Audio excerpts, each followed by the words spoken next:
Salut, c'est Olive. Le mois d'octobre touche à sa fin et on peut enfin débuter un rendez-vous qui me tardait, voilà. Un rendez-vous que vous connaissez déjà sur cette chaîne littéraire grâce au manga, mais que je n'avais pas pu débuter concernant les romans. Voilà, parce que le mois dernier, il y avait un seul roman qui m'avait pris tout le mois de septembre. Et ce mois-ci, je peux enfin le commencer, donc je suis toute joyeuse. Donc vous avez deviné, ou vous avez lu le titre de cette vidéo, il s'agit du premier bilan lecture spécial roman. Comme je l'ai dit il y a 2 minutes, le mois de septembre était un peu clairement pris par un seul roman, et le mois d'octobre, finalement il n'est pas si rempli que ça, puisque je n'ai lu que 3 romans en fait. J'en ai commencé d'autres, j'en ai commencé plein d'autres, mais je ne les ai pas terminés, même si j'ai bien avancé dans mes lectures, donc je ne peux vous en présenter que 3. Et encore présenter que 3, c'est un peu vite dit, puisque sur les 3, il y en a un que j'ai malheureusement abandonné en cours de lecture. Donc on va commencer tout de suite avec les présentations. Donc le premier roman, en fait, c'est plus un récit qu'un roman, puisque c'est basé sur une histoire vraie. C'est Marion, 13 ans pour toujours, de Nora Fraisse aux éditions Livre de Poche. Donc je ne sais pas pour vous, mais moi j'ai regardé le docu-fiction diffusé sur la 3 il y a de ça quelques semaines, qui reprenait justement l'histoire de Marion, qui s'est suicidée à 13 ans suite au harcèlement qu'elle subissait constamment au collège. Le 13 février 2013, sa mère, Nora Fraisse, la retrouve pendue dans sa chambre et retrouve son téléphone pendu aussi symboliquement pour faire taire les voix qui la harcelaient constamment. Et donc Nora Fraisse a décidé de témoigner, de partager son expérience tragique avec nous en publiant ce récit. C'est donc un livre écrit à la première personne où une mère parle à sa fille qui a disparu, mais parle aussi à nous lecteurs et nous prend comme témoins du drame qu'a vécu sa fille et du drame que vivent de nombreux autres enfants, adolescents. Donc le harcèlement scolaire, c'est un thème qui me touche beaucoup et j'ai déjà lu quelques autres, pour le coup, romans basés sur ce thème. Et le téléfilm diffusé sur la 3 m'avait beaucoup touchée. J'avais trouvé le jeu des acteurs très poignant et comme je l'ai dit, c'est un thème qui m'intéresse. Donc quelques jours après, je n'ai pas pu m'empêcher de me procurer le livre originel. Et bien évidemment, j'ai été touchée par cette lecture. On ne peut être qu'être touchée parce que c'est une mère qui parle à sa fille, c'est une mère qui essaye de faire son deuil, et c'est une mère qui essaye de trouver des solutions, d'apporter sa voix contre le harcèlement, et voilà, c'est un livre qui touche forcément, qui nous fait nous poser des questions, et c'est un tout petit récit, hein, mais voilà, je l'ai lu très rapidement en quelques heures, et j'ai été évidemment émue par cette lecture. Je l'ai d'ailleurs prêté à ma mère qui, elle, en tant que mère, a vu d'autres choses et on a pu discuter après là-dessus. Donc c'est un livre que je vous conseille, déjà pour son sujet, ensuite pour le témoignage tout simplement, et aussi parce que voilà, moi j'ai pu discuter de ce thème avec ma mère, j'ai pu débattre avec elle, et je trouve que c'est, voilà, pour débattre de ce sujet qui est quand même un peu tabou, faut le dire, je pense que c'est un bon départ. Donc le deuxième livre que je vous présente, il s'agit d'un emprunt en bibliothèque. Voilà, sur mon lieu de travail, j'avais trouvé ce livre il y a quelques semaines, et j'adore les zombies. Donc j'ai vu la couverture, je me suis dit ça ressemble à un zombie. J'ai lu le résumé, je me suis dit ça parle de zombies.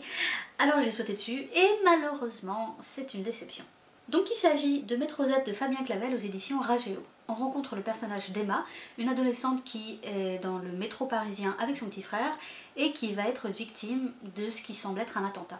C'est un attentat à armes chimiques, et il se trouve que tous ceux qui étaient dans le métro au moment de l'explosion se sont transformés en zombies. Vous allez me dire, mais pourquoi Emma et son petit frère ne sont-ils pas transformés? Tout simplement parce qu'ils prennent régulièrement des médicaments qui comportent l'antidote. Donc ils ont été sauvés in extremis, mais ils se retrouvent quand même au milieu de tous ces zombies, dans un métro bloqué par les forces de l'ordre, puisque visiblement l'État est au courant, c'est mystérieux, et donc voilà, on retrouve Emma et son jeune frère qui sont un peu coincés et qui vont devoir trouver une sortie. Alors comme je l'ai dit, ce livre c'est une déception, et voilà, et je suis déçue parce que les zombies, j'adore ça. Ça avait tout pour me plaire, c'est dans le métro, voilà, c'est dans le métro parisien, c'est un livre français, la France, avec des zombies français, les zombies avec la baguette, mais voilà, ça n'a pas fonctionné. Ça n'a pas fonctionné parce que, eh bien, le style de l'auteur, je l'ai trouvé assez neutre en fait. C'est un style très plat. Et donc j'ai pas été emportée par l'histoire, j'ai pas été émue par les personnages, j'avais l'impression d'être derrière une vitre en fait, tout le long de ma lecture. Et j'ai pas été touchée par ce livre en fait, c'est bête à dire, mais voilà, il y avait, avec la plume de l'auteur, j'avais vraiment l'impression qu'il y avait un écart, qu'il y avait comme une barrière qui m'empêchait de rentrer dans le livre. Et c'est ça qui m'a déplu au bout de plusieurs chapitres, parce que j'ai poussé quand même, je m'étais dit non, tu te prends trop la tête et tout, vas-y c'est des zombies, enfin l'histoire a l'air bien, vas-y continue. Mais au bout de 50% du livre, de la moitié, j'ai vu que ce livre n'allait pas me plaire, je me sentais pas bien dedans, et donc j'ai dû malheureusement abandonner. Donc je ne dis pas qu'il est mauvais, hein, c'est juste que personnellement on n'a pas accroché, donc j'ai vu sur les réseaux, sur internet, notamment sur Livre Addict, qu'il était plutôt bien noté. Donc j'ai été assez étonnée de pas avoir accroché, donc je ne peux que vous conseiller de vous faire votre propre idée et de vous lancer, voilà, dans Métro Z. Mais malheureusement pour moi, ça n'a pas marché.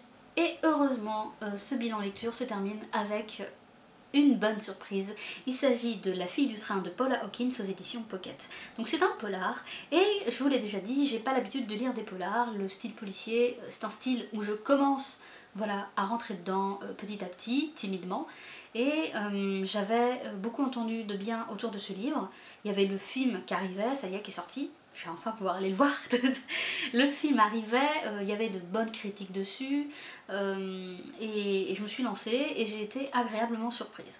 On rencontre le personnage de Rachel, qui est une jeune femme divorcée depuis quelques années et qui est alcoolique.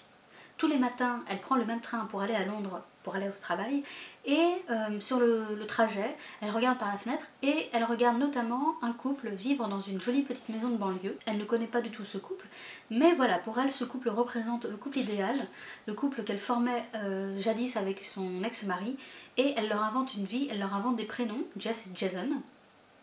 Et elle est très attachée à ce couple, qu'elle imagine merveilleux, qu'elle imagine, comme je l'ai dit, idéal, qu'elle imagine très amoureux. Et Rachel va tellement s'attacher à ce couple que le jour où elle voit Jess embrasser un homme qui n'est visiblement pas son mari depuis le train, eh bien elle va être bouleversée. Elle est d'autant plus bouleversée que quelques jours plus tard, elle voit le visage de Jess en grand sur tous les unes des journaux, parce que justement la jeune femme a disparu. On a ici une histoire à trois voix.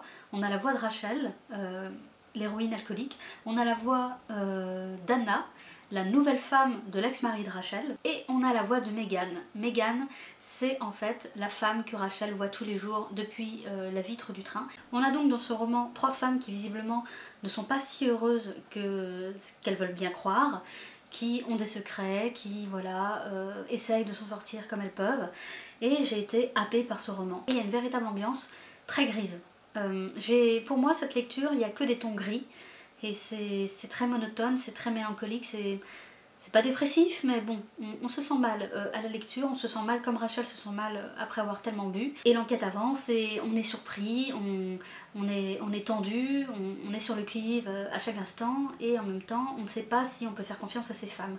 Parce que visiblement elles ont des secrets, elles veulent garder ces secrets, et dans un premier temps on est perdu comme Rachel, qui est tellement bourrée la plupart du temps qu'elle ne sait pas si ce qu'elle imagine ou ce dont elle se souvient est vrai ou pas. Et les deux autres femmes, elles sont très mystérieuses, donc les indices qu'elles nous laissent au fil des pages, on ne sait pas si ce sont de vrais indices, on ne sait pas s'il faut les croire, s'il ne faut pas remettre en question justement tous ces indices, tous ces faits. Et j'ai été vraiment enchantée par cette lecture, voilà, que dire, si ce n'est que pour moi c'était un excellent policier. J'ai pas deviné la fin, je tiens à dire. J'ai été assez surprise, et j'ai été heureuse d'être surprise comme ça. Et oui, il y a un vrai style, il y a une véritable ambiance. J'avais l'impression d'être dans le train quand je lisais. Alors en plus, j'ai lu ce livre dans le train, je tiens à le dire. Si vous pouvez le lire dans le train ou dans tout autre véhicule qui roule, faites-le, parce que ça donne une ambiance en plus. Il y a un mouvement avec la lecture qui donne une atmosphère assez particulière à ce livre. Et j'ai été ravie de le lire, voilà, que dire de plus. Donc voilà, je vous avais prévenu, c'est un tout petit bilan lecture. Mais voilà, c'était pour vous présenter les lectures du mois d'octobre. Voilà. J'espère évidemment que le mois de novembre sera un peu plus rempli, histoire que j'ai d'autres livres à vous présenter. En tout cas, j'espère que les livres montrés ici vous ont intrigué. Est-ce que vous allez vous aussi vous laisser tenter? Mais en tout cas, voilà, j'étais contente de pouvoir enfin commencer un bilan lecture sur cette chaîne littéraire, parce que ça me manquait un peu. Donc j'espère que cette vidéo vous aura plu, et je vous dis à très bientôt pour une prochaine vidéo. Salut!